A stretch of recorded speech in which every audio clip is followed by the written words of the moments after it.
에스더서 4장 10절로 17절까지 교독하시고 마지막 절 합독하겠습니다. 에스더서 4장 10절부터 17절까지입니다.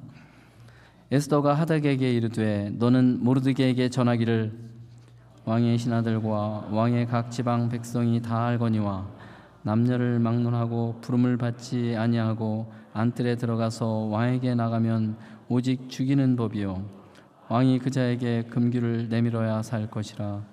이제 내가 부름을 입어 왕에게 나가지 못한 지가 이미 30일이라 하라 하니라.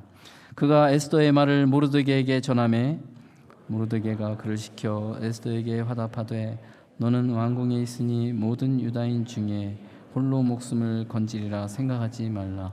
이때 네가 만일 잠잠하여 말이 없으면 유다인은 다른 데로 말미암아 노임과 구원을 얻으려니와 너와 내 아버지 집은 멸망하리라. 네가 왕후의 자리를 얻은 것이 이때를 위함이 아닌지 누가 알겠느냐 하니 에스더가 모르드게에게 화답하여 이르되 당신은 가서 수산에 있는 유다인을 다 모으고 나를 위하여 금식하되 밤낮 3일을 먹지도 말고 마시지도 마소서. 나도 나의 시녀와 더불어 이렇게 금식한 후에 규례를 어기고 왕에게 나아가리니 죽으면 죽으리이다 하니라. 모르드게가 가서 에스더가 명령한 대로 다 행하니라. 아멘. 김동일 목사님께서 죽으면 죽으리라는 주제로 말씀 전해주시겠습니다.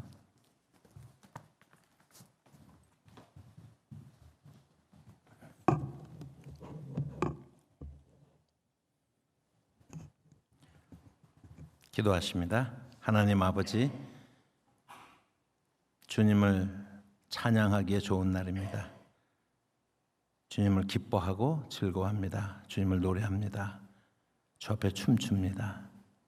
이것이 이 시간에 하나님께 나온 저희들의 심령의 마음이 되게 하여 주시고 십자가의 은혜를 생각하며 감사와 감격 가운데 드려지는 예배가 되게 하옵소서.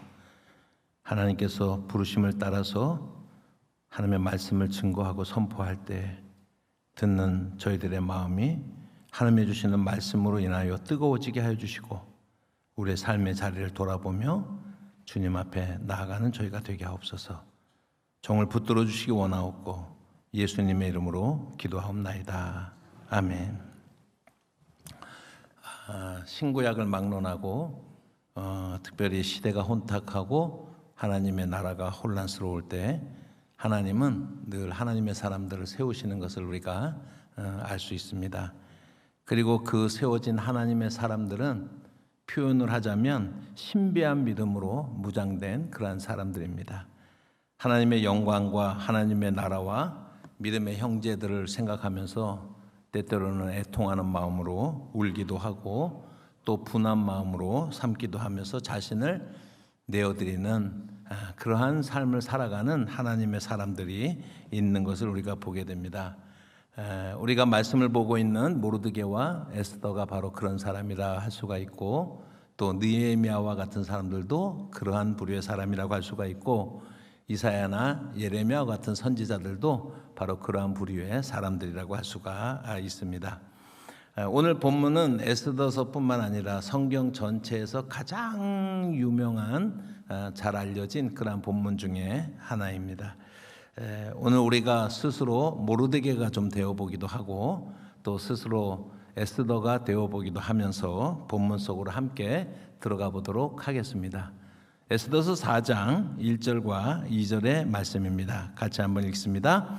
모르드게가 이 모든 일을 알고 그 옷을 찢고 굵은 배를 입으며 죄를 무릅쓰고 성중에 나가서 대성통곡하며 대궐 문 앞까지 이르렀으니 굵은 배를 입은 자는 대궐문에 들어가지 못함이라. 우리 지난번에 말씀을 전하면서 이미 말씀을 드리긴 했지만 4장에 나타난 하나님의 일하시는 방법은 하나님께서 예비하신 사람을 먼저 영적으로 각성시키고 깨우는 일로부터 시작이 되어지는 것입니다. 지금 이 본문에 보면 모르드게 한 사람이 깨어 있었습니다. 모르드게가 민족의 위기 앞에서 자신의 안위를 도모하지 않고 왕궁 앞까지 나가서 하나님 앞에 옷을 찢습니다. 그리고 굵은 배를 입고 죄를 무릅쓰고 대성통곡했다라고 이렇게 이야기를 합니다.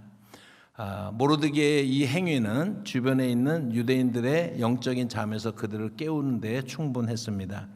3절의 말씀을 보니 모든 유다인이 크게 애통하며 금식하며 고급하며 부르짖고 굵은 배를 입고 재에 누운 자가 무수하였다라고 이렇게 말씀하고 있습니다. 이것이 영적으로 한 사람이 깨어 있을 때 나타나는 현상이라고 할 수 있습니다. 깨어 있는 한 사람의 영향력이 어디까지 미칠 수 있는가라고 하는 것을 보게 되는 것이죠. 사랑하는 성도 여러분, 작금의 한국 교회의 현실이 매우 어렵고 위기적 상황이라고 하는, 혼란스러운 상황이라고 하는 것을 우리는 다 고백하지 않을 수가 없습니다. 이러한 시대일수록 우리에게는 모르드게와 같은 깨어있는 한 사람이 필요합니다. 모르드게와 같은 깨어있는 한 교회가 필요하다는 것입니다. 이 가슴 아픈 이러한 현실을 보면서 우리는 대성통곡하는 그러한 한 사람이 필요한 시기다라고 할 수가 있습니다. 모르드게의 각성의 영향은 거기서 그치지 않았죠. 그리고 마침내 이 사건의 키를 쥐고 있는 사람이라고 할 수 있는, 권력의 핵심부에 앉아있는 에스라를 영적으로 깨워내고 있습니다. 물론 에스더가 처음부터 영적으로 깨어서 하나님을 위해서 나섰던 것은 아닙니다. 4장 전반부에 나타난 그러한 그 에스더의 모습을 보면은 좀 죄송한 표현이지만 사회나 일반의 현상에 대해서 아무 문제의식을 가지지 못하는 무풍지대에 살고 있는 한 귀족 여인의 모습이 아닌가 생각을 합니다. 마치 역사 속의 인물로 하면은 풍랑의 시대를 살아가고 있으면서도 그 풍랑을 느끼지 못하고 자기가 무풍지대에 사는 것처럼 살았던 사람들이 아마도 마리 앙뚜아네트와 같은 이제 그런 사람이 아닐까라고 하는 생각을 좀 하게 됩니다. 세상의 변화가 어떻게 되는지, 바깥에서는 무슨 일이 일어나는지 관심이 없고 그저 자기 치장하고 또 무사람의 주목을 받고 자기가 누려보고 싶은 영화를 마음껏 누려보는 그러한 종류의 사람이었을 수도 있습니다. 이스라엘에 그토록 큰 환란의 바람이 불었습니다.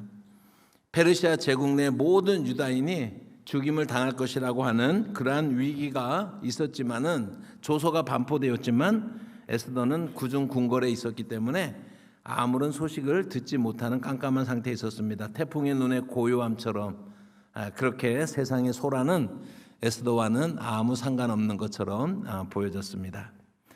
그런데 그런 에스더에게 걱정거리가 하나 생겼어요. 그게 뭐냐면 자기를 키워준, 자기가 그토록 의지하는 너무나 고마운 모르드게가 베옷을 입고 성문 앞에서 대성통곡하고 있다는 이야기를 들은 것입니다. 무슨 일인지는 모르지만은 그 소식을 듣고 에스더가 걱정을 하면서 옷을 준비해서 4시 하닥을 모르드게에게 보냅니다. 그리고 아마도 기다렸겠죠? 하닥이 돌아옵니다. 하닥이 가지고 온 전갈은 에스더의 바람과는 어쩌면 다른 방향으로 가는 것이었을 수도 있습니다. 하만의 관계로 말미암아 이스라엘이 위험에 처했다는 그 소식을 지금 하닥이라고 하는 내시가 가지고 온 것입니다. 에스더가 나서서 왕에게 탄원을 해서 유다 민족을 구원하는 그 일에 네가 가지고 있는 그 힘을 써달라고 하는 그런 부탁을, 무거운 부탁을 가지고 지금 하닥이 에스더에게로 돌아왔습니다. 돌아온 하닥의 손에는 그 조소의 초본이 그 손에는 들려 있었고, 아마 10중 8구 에스더는 글을 이해하지 못하기 때문에 하닥에게 모르드게가 특별히 부탁을 했습니다. 이 내용이 무엇인지 설명해주고 이 상황이 얼마나 엄중한지 좀 설명을 좀 해주라라고 이렇게 말을 했던 것 같습니다. 뿐만 아니라 하만이 유대인을 죽이는 대가로 왕에게 1만 달란트의 은을 바치기로 했다라고 하는 것까지 이제 알리고 있습니다. 그러면서 이제 모르드게는 기대를 했겠죠. 하지만 우리가 잘 아는 것처럼 첫 번째 에스더의 반응은 기대에 미치지 못하는 것이었습니다. 에스더서 4장 10절과 11절 말씀 같이 한번 읽어보십니다. 에스더가 하닥에게 이르되 너는 모르드게에게 전하기를 왕의 신하와 왕의 각 지방 백성이 다 알거니와 남녀를 막론하고 부름을 받지 아니하고 안뜰에 들어가서 왕에게 나가면 오직 죽이는 법이요 왕이 그 자에게 곤규를 내밀어야 살 것이라. 이제 내가 부름을 입어 왕에게 나가지 못한 지가 이미 30일이라 하라 하니라. 거절이죠. 그런데 그 거절의 변에 아무 이상이 없습니다. 여러분, 천하가 다 아는 페르시아의 그 궁에 규칙이 있습니다. 남녀를 물어나고 왕의 허락 없이 왕이 있는 그 왕의 안뜰에 들어가서 왕에게 나아갔다가는 반역으로 의심을 받게 되고 그 자리에서 죽임을 당합니다. 하나 길이 있기는 합니다. 왕이 만약에 금호를 내밀면 살아날 수 있는 길이 있기는 하지만은 에스더의 경우에는 왕의 부름을 받지 못한 지가 이미 30일이다 라고 이렇게 이야기를 하고 있는 것입니다. 여러분, 에스더가 왕에게 탄원하지 못할 이유는 차고도 넘칩니다. 누구나 다 그렇게 생각할 수 있는 합리적인 이유다라고 하는 것입니다. 그거보다 더 좋은 거, 억지로 만든 거 하나도 없지 않습니까? 그러한 조건을 들면서 에스더가 완곡하게 거절하고, 그것은 굉장히 합리적이고 안전한 그런 방법이었습니다. 여러분, 일반적으로는 합리적이고 상식적인 것이 나쁜 것은 아닙니다. 오히려 사회 속에서 그런 것들이 존중되어야 함에도 불구하고, 그러나 때때로 이런 것들은 사탄이 파놓은 함정일 수도 있다라고 하는 점을 우리가 유의해야겠습니다. 본문의 에스더와 같은 경우가 바로 그런 경우인 것입니다. 지금 누가 에스더에게 그렇게 지극히 합리적인 상식적인 이유를 대면서 당신과는 상관없는 일이야, 에스더 당신은 손 떼, 당신은 관계없어 라고 누가 속삭이고 있습니까? 지금 그것이 바로 사탄입니다. 성경에서 에스더에서 늘 말씀을 드리지만 하나님의 이름과 하나님의 구원의 역사를 어떻게 펼쳐가시는지 직설적이고 구체적인 표현을 하지 않지만 전체적으로 하나님의 구원의 역사 아닙니까? 그 구원의 역사에 반하는 사단의 그러한 역사도 이 속에 감추어져서 드러나는 것입니다. 그 합리적인 방법을 되도록 주는 그 존재는 사탄적 존재가 에스더에게 그런 합리적 그러한 이유를 되게 하는 것입니다. 사단의 판단으로 에스더는 자기의 목적을 이루는데, 유다 백성들을 멸망시키는데 대단히 위험한 그런 인물이었습니다. 에스더를 영적으로 깨어나지 못하도록 묶어두는 것이야말로 사단의 제일 가는 전략이라고 할 수가 있다라고 하는 것입니다. 그러나 하나님의 사람 모르드게는 신비한 믿음을 가지고 있는 사람이었어요. 결코 포기하지 않습니다. 에스더의 합리적인 변명을 받아들이지 않고 오히려 한 걸음 더 나가서 에스더의 결단을 촉구를 하게 됩니다. 이것이 모르드게의 영적인 탁월성이다라고 할 수가 있을 것입니다. 여러분, 에스더에게 가장 큰 복이 뭔지 아십니까? 이런 모르드게가 곁에 있다라고 하는 사실입니다. 그게 에스더의 가장 큰 복이에요. 다윗의 곁에 사무엘이라고 하는 선지자가 있는 것이 얼마나 큰 복인지 모릅니다. 디모데의 곁에 바울이라고 하는 든든한 멘토가 있다라고 하는 것이 얼마나 든든한 일인지 모릅니다. 모르드게의 옆에 있는 에스더, 그는 영적으로 정말 큰 복을 받은 사람이에요. 안전을 누릴 수가 있게 됩니다. 에스더서 4장 13절과 14절에 모르드게의 단언을 다시 한번 읽어보겠습니다. 시작. 모르드게가 그를 시켜 에스더에게 화답하되 너는 왕궁에 있으니 모든 유다인 중에 홀로 목숨을 건지리라 생각하지 말라. 이때에 내가 만일 잠잠하여 말이 없으면 유다인은 다른 데로 말미암아 노임과 구원을 얻으려니와 너와 내 아버지의 집은 멸망하리라. 내가 왕후의 자리를 얻은 것이 이때를 위함이 아니지 누가 알겠느냐 하니. 모르드게는 에스더의 완곡한 거절에도 불구하고 멈추지 않았습니다. 에둘러서 말하지 않았습니다. 독설에 가까울 만큼 직설적으로 단도직입적으로 에스더에게 요청하고 있습니다. 그리고 모르드게는 세 가지 측면에서 이 말씀을 보면 세 가지 측면에서 에스더의 결단을 요청하고 있습니다. 첫 번째로는 이 사태를 직시하라라고 하는 것입니다. 에스더가 유대인들과 분리된 채로 궁 안에, 구중궁궐 안에 살고 있다고 해서 너는 안전할 것이라고 생각하지 말라라고 하는 것입니다. 여러분 그렇지 않습니까? 모르드게가 죽게 되면 페르시아 입장에서는 천하의 역적을 죽이는 것인데, 여러분 모르드게와 에스더의 관계가 언제까지 감춰지겠어요? 다 드러날 것입니다. 그러면 그가 지금은 구중 궁궐에 있지만 에스더라도 결코 안전하지 않고 죽임을 당할 확률이 훨씬 더 많은 상황인 것입니다. 우리 한국식 속담으로 얘기하면 청명에 죽을 것이냐 한식에 죽을 것이냐, 그 문제나 마찬가지예요. 여러분 가만히 있으면 에스더가 무난하게 죽는 겁니다. 아무 일도 일어나지 않는다라고 하는 것입니다. 두 번째로 보면 하나님의 구원의 역사에 쓰임받는 도구가 될 수 있는 그 기회를 살리라고 에스더를 촉구하고 있습니다. 네가 잠잠히 있어도 하나님은 다른 방법을 통해서라도 하나님의 백성인 유다 백성들을 구원할 것이다 라고 하는 것이 견고한 모르드게의 믿음입니다. 이거는 사실이기도 하지요. 여러분 하나님은 만 가지로 말씀하시는 분이세요. 하나님은 여러 가지 방법으로 이스라엘 백성들을 구원할 수가 있다라고 하는 것입니다. 하나님께서 그런데 에스더를 통해서 유다인들을 구원하기로 하는 그 쓰임은 하나님에게는 평상적인 것이지만 에스더에게는 영광스러운 일 아닙니까? 그 영광스러운 기회를 놓치지 말라라고 하는 촉구를 하고 있는 것입니다. 하나님은 어떤 방법이든 우리 유다인들을 죽음에 이르지 않고 살리실 것이다.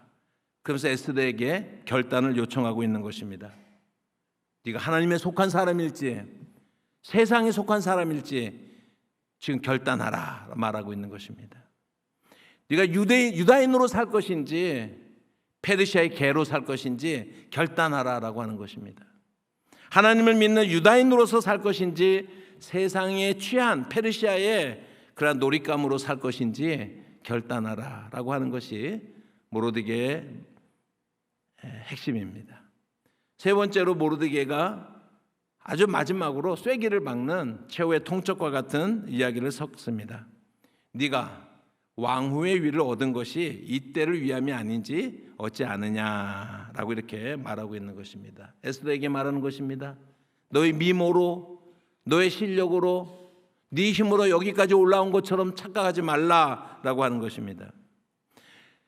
너 개인의 영화를 위해서 부귀를 위해서 하나님께서 너를 이 자리에 세워줬다라고 착각하지 말라라고 하는 것입니다.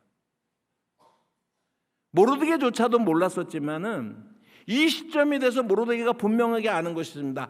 아, 이때를 위해서 하나님께서 에스더를 황후가 되게 세우셨구나, 준비시켰구나라고 하는 그 확신을 지금 모르드게는 가지고 있는 것 아니겠습니까? 여러분, 하나님께서 오늘 우리들에게 이 세상을 살아가는데 우리들에게 힘을 주시고 권력을 주시고 물질을 주셨다면, 여러분 나 잘나서 이 자리에 온 것이 아니라 하나님께서 하나님의 목적을 위해서 우리를 선하게 사용하시는 그런 목적이 있다라고 하는 사실은 우리가 늘 점검해야 되는 그런 영적인 사실이다라고 하는 것을 우리도 함께 고백할 수 있기를 바랍니다. 바로 이 순간을 위해서, 바로 이 때를 위해서 내가 너를 그렇게 만들었다라고 하는 하나님의 말씀에 아멘, 그렇습니다, 순종합니다 결단하는 그러한 저와 여러분이 되시기를 주님의 이름으로 축복합니다. 모르드게가 하고 있는 이 도전은 에스더에게는 방망이를 한 대 콱 얻어맞은 그런 아마 각성적 충격이 있었을 것입니다. 영적으로 졸고 있는 그런 에스더의 정신을 번쩍 들게 하는, 말하자면 한 바가지의 차가운 물이라고 할까, 얼음물이랄까요? 그런 것이 되었습니다. 목회를 하다 보면은 목사보다 참 훌륭한 성도님들을 만나게 됩니다. 그분들과 대화를 나누다 보면 참 그 지혜를 본받고 싶은 그런 경우도 있습니다. 믿음을 배울 때가 많이 있습니다. 꽤 오래된 일이라서 제가 그분의 성함은 잊어버렸지만 그거는 제가 목사님들과 강의를 하거나 그럴 때 종종 인용하는 그런 이야기를 제가 여러분들에게 소개를 합니다. 그 당시에 새롭게 등록하신 한 집사님이 계셨는데 일정한 시간이 지나면서 등록을 하시고 이제 신방을 갔을 때 그분이 이런 취지의 말씀을 했습니다. 목사님, 제가 오래전에 참 은혜를 받고 24시간 찬송하며 얼마나 천국을 누리면서 은혜 생활을 했는지 몰라요. 그런데 그것이 어느 순간에 점점 희미해지기 시작하더니 지금은 그때로 다시 돌아가고 싶어도 어떻게 돌아가야 되는지 방법을 잃어버린 것 같아요 라고 이렇게 말씀을 했습니다. 그러면서 그분이 진지한 표정으로 이렇게 이야기를 마무리했습니다. 목사님, 제 상황을 뭐라고 표현 한번 해볼까요? 그때 어떻게 스위치를 껐는데 불이 다시 꺼졌어요. 그런데 스위치를 어떻게 켜는지, 스위치가 어디에 있는지 잊어버린 것 같아요 라고 그렇게 그분이 표현을 했습니다.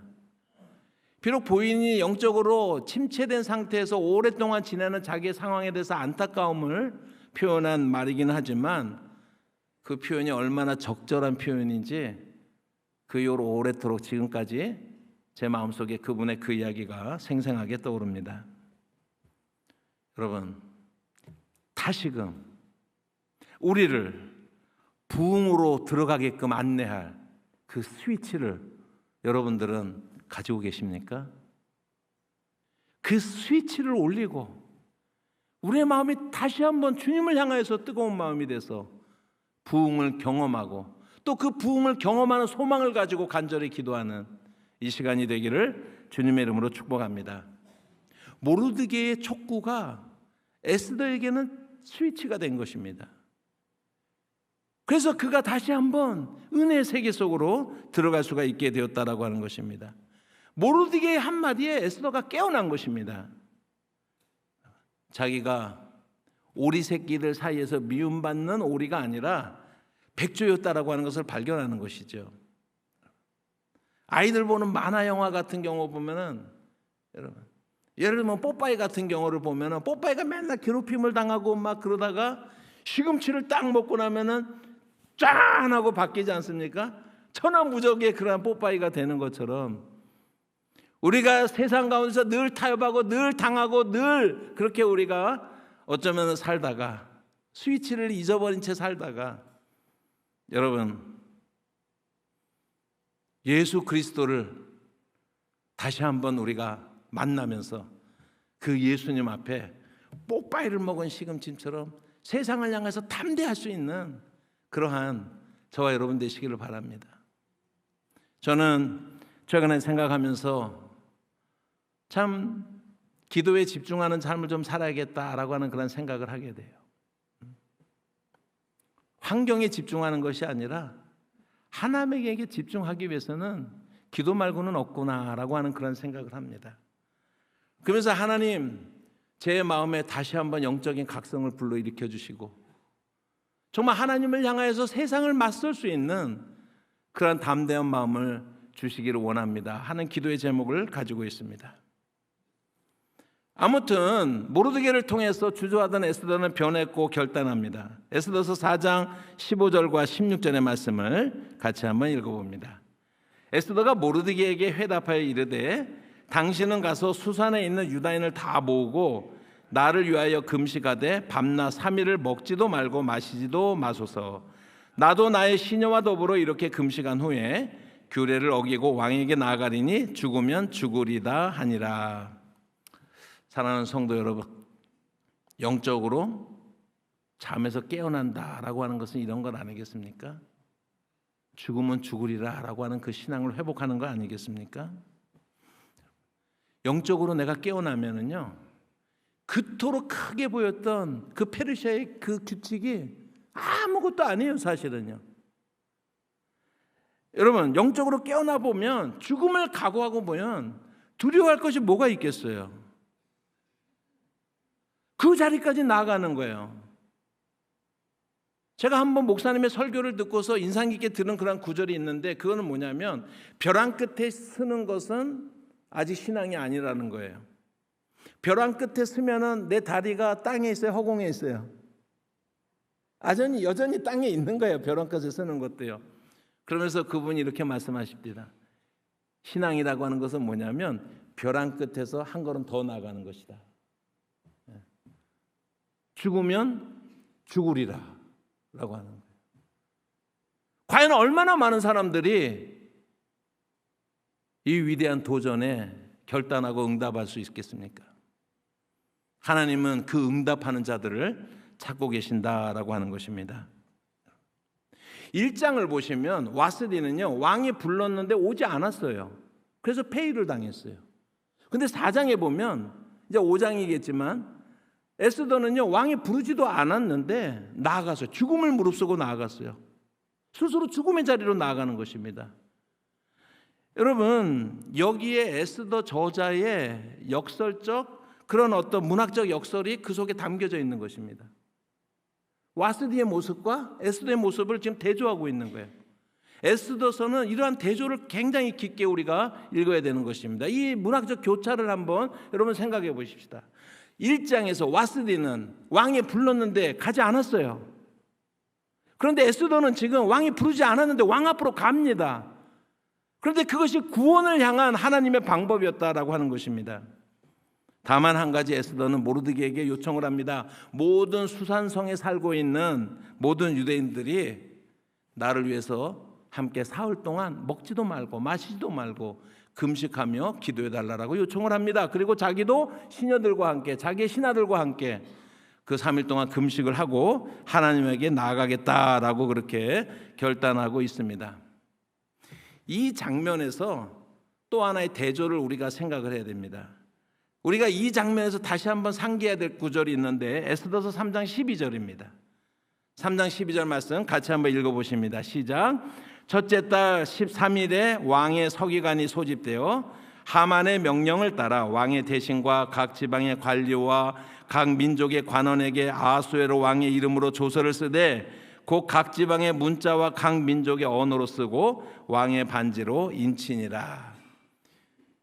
유다인들을 진멸하라라고 하는 왕의 조서의 서명이 일어난 날이 첫째 달 뭐라 그랬어요? 13일. 지난번에 설명을 드렸죠? 그날은 무슨 날이었어요?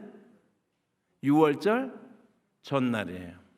그렇다고 그러면 지금 에스더가 금식을 요청하는 이때는 유월절 기간이에요. 지금 유월절 기간. 하만의 명령을 따라 서기관들이 조서를 쓰고 왕의 반지로 인친 그 유월절 그 전날 예비. 여러분, 그날은 무슨 날이었죠? 출애굽한 이스라엘 백성들에게 하나님의 큰 구원의 사건을 경험한 그들에게 하나님을 기뻐하고 찬양하고 노래하고 너희의 구원받음을, 너희의 해방됨을 기뻐하라라고 이렇게 하나님께서 약속하신 축제의 날이다라고 하는 것입니다.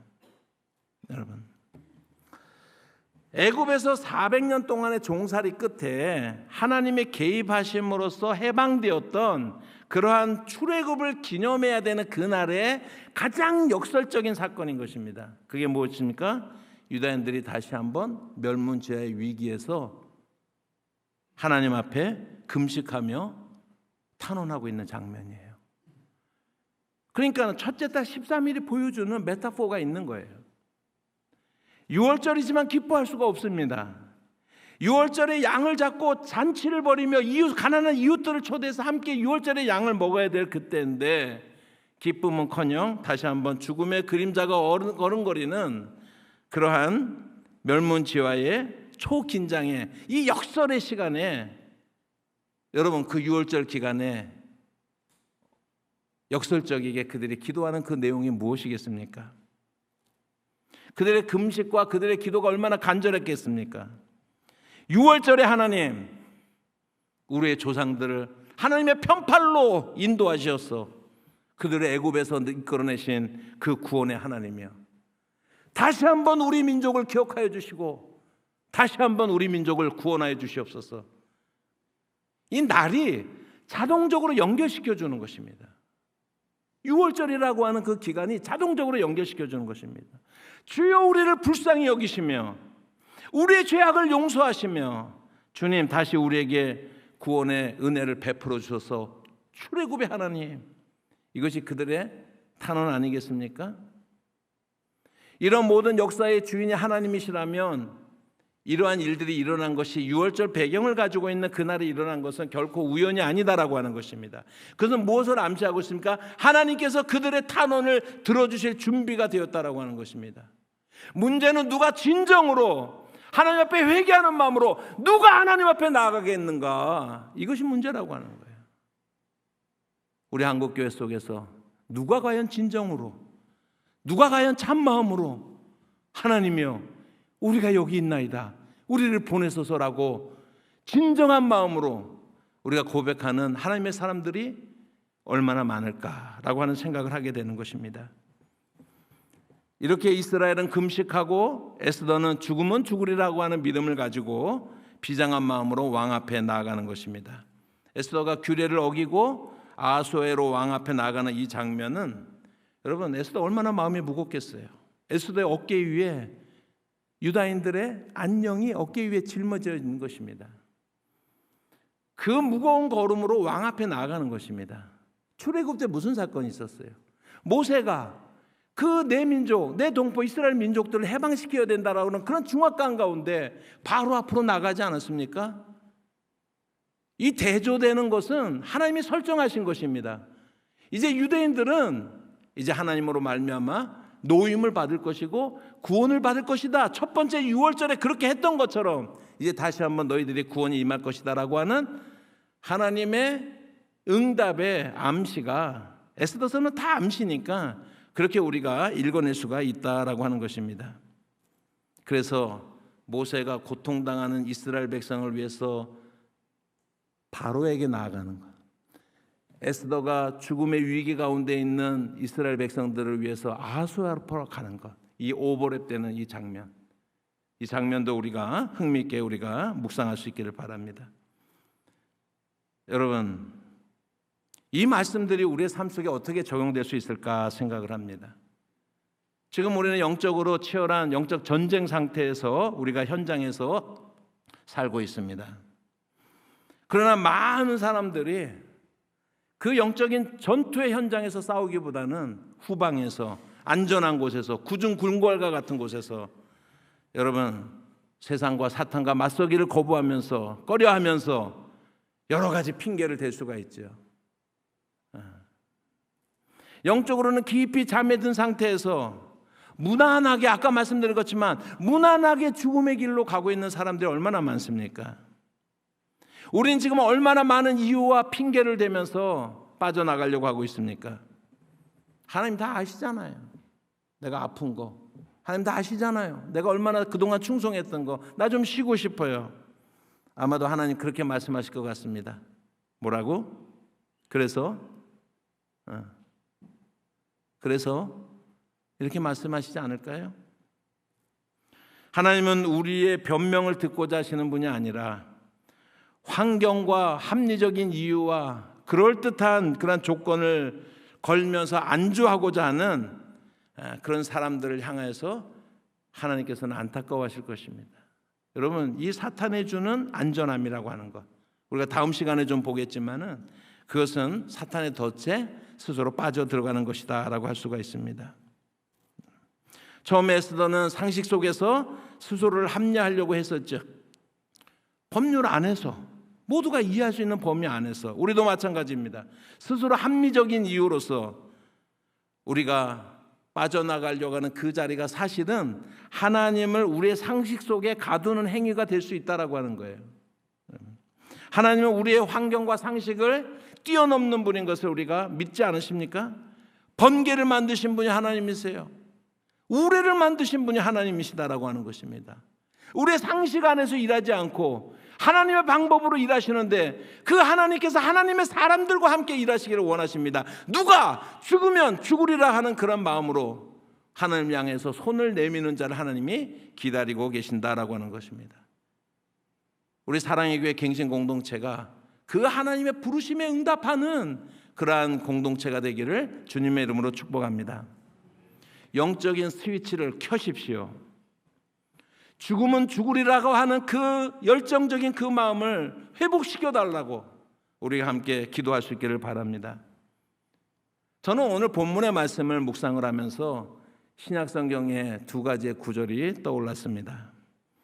에스더의 죽음은 죽으리라라고 하는 그런 결단과 관계된, 그러나 오늘 우리 한국교회에 많이 부족한, 우리 한국교회에 절실하게 필요한 하나님의 말씀 두 가지의 신약 성경을 소개를 하려고 합니다. 요한복음 12장 24절의 말씀입니다. 같이 한번 읽어보십니다. 시작. 내가 진실로 진실로 너에게 이르노니 한 알의 밀이 땅에 떨어져 죽지 아니하면 한 알 그대로 있고 죽으면 많은 열매를 맺느니라. 에스더가 죽어서 많은 열매를 맺은 것입니다.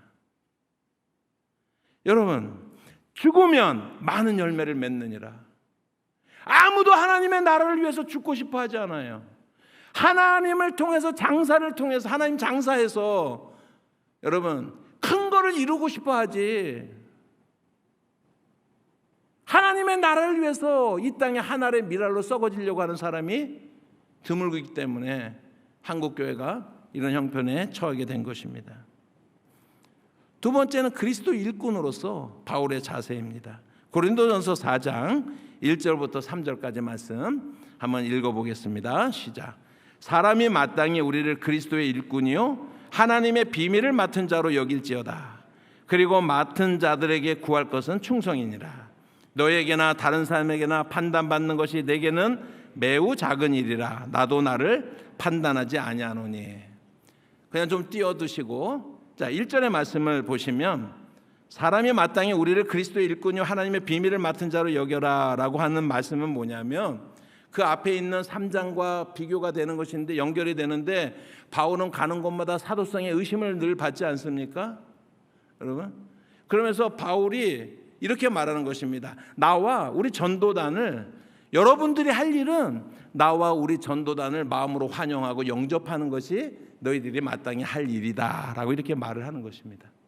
그래서 논쟁이 많다라고 하는 걸 의식하는 거예요.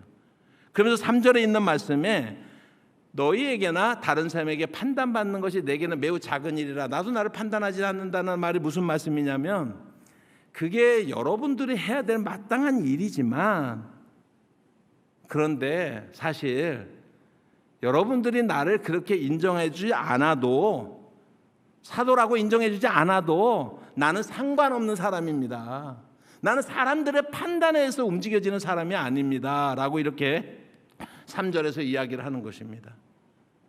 바울이 정말 상관하는 게 뭐냐면 2절이에요. 사람들의 평판은 상관하지 않지만, 사람들이 사도라고 불러도 안 불러도 상관하지 않지만, 바울이 정말로 상관하는 것이 2절입니다. 그리고 맡은 자들에게 구할 것은 충성이니라 라고 하는 것입니다. 여러분, 바울이 오직 상관하는 것은 내가 내 주 되신 예수 그리스도에게 나의 삶을 드리면서 정말로 충성되느냐, 오직 그것만 상관할 뿐이다라고 하는 것입니다. 사람들의 판단은 아무 상관이 없지만 자기 스스로 점검해서 내가 하나님 앞에서 충성된 종인가, 이것만 나는 상관할 뿐이다 라고 이렇게 고백을 하고 있는 것입니다. 여러분, 그러면서 여러분들이 만약에 하나님의 사람이라고 한다면 충성됨을 점검하십시오라고 도전하는 거예요. 자기 자신에게 뿐만 아니라 자기 회중들에게, 청중들에게, 사랑의 교회 갱신 공동체에 점검하라라고 하는 것입니다. 하나님 앞에 충성된가? 사람들의 평판은 아무 중요한 것이 아니지만 하나님 앞에 충성된가? 이것은 점검하시오라고 하는 것이 오늘 이 말씀인 것입니다. 충성됨이라고 하는 것은 결코 가벼운 단어가 아닙니다. 왜냐하면 충성됨이라고 하는 것은 항상 죽을 자리하고 관계가 되기 때문에 그래요. 사무엘하 23장의 말씀에 보면 다윗이 그 블레셋 군대가 그 베들레헴을 에워싸고 있는데, 다윗이 블레셋 군대하고 전쟁을 하면서 이렇게 말합니다. 다윗이 베들레헴 출신이잖아요. 거기서 자랐잖아요. 그 조그만 마을에 어디 가면 우물이 있어요. 그러니까 혼잣말로 거기를 내려다보면서 지금 블레셋 군대가 가득 차 있는데, 다윗이 혼잣말로 그 어릴 때 그 우물가에 금을 참 달고 맛있었는데, 혼잣말로 한마디 했는데 3명의 수하 장군들이, 3명의 용사들이 어떻게 해요? 말릴 틈도 없이 뛰어나가는 것입니다. 앞에는 누가 있어요?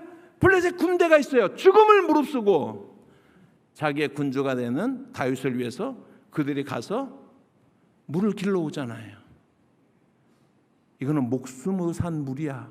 다윗이 먹지 않는 거 우리가 잘 알지 않습니까? 충성됨이라고 하는 단어는요, 항상 죽을 자리하고 연결되어 있다라고 하는 거예요. 우리가 예수 그리스도에게 충성된다라고 하는 말은 뭐예요? 예수 그리스도를 위해서 죽을 각오가 되어 있다라는 것을 말하는 거예요. 실제로 예수님의 제자들은 그 죽음의 자리로 기꺼이 나아갔던 것을 우리가 보게 되는 것입니다. 우리가 잘 아는 빅토르 위거라고 하는 그런 작가는 장발장의 그 입을 통해서 이렇게 이야기를 합니다. 죽는 것은 아무것도 아니다. 한 번도 진정으로 산 적이 없다는 것이 가장 두려운 것이다. 우리가 천국 갈까 지옥 갈까 이거를 염려하는 것이 아니라 정말 우리 마음속에 정말로 중요한 것은 내가 정말 한 번이라도 진정으로 예수 그리스도를 위해서 살아봤는가, 내가 한 번이라도 진정으로 믿음 안에서 우리가 살아봤는가. 오히려 이게 우리가 고민하고 질문해야 될 바다라고 하는 것입니다. 사랑하는 성도 여러분, 진정으로 헌신하고 진정으로 충성되고,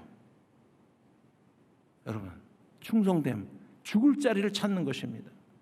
진정으로 나의 목숨을 드릴 만한 예수 그리스도이신지 여러분 점검하시기를 바랍니다. 그리고 그 질문에 대해서 yes, 그렇습니다, 우리가 답변을 한다면 오늘 이 순간에 이 예배당을 나가서부터 우리가 다시 한번 그러한 삶을 살아내는 하나님의 사람들이 되어지시기를 주님의 이름으로 축복합니다. 기도하겠습니다. 사랑하시는 하나님 아버지, 주께서 우리에게 주시는 그 말씀을 우리 마음에 새기며 나아갑니다. 신앙의 스위치가 다 꺼져 있습니다. 하나님, 그 스위치를 다시 찾아 올리게 하여 주시옵소서. 지금 이 순간에 주님이 우리에게 원하시는 그것을 위해서 당장 실천하고 나갈 수 있는 저희가 되게 하여 주시옵소서. 예수님의 이름으로 기도합니다. 아멘.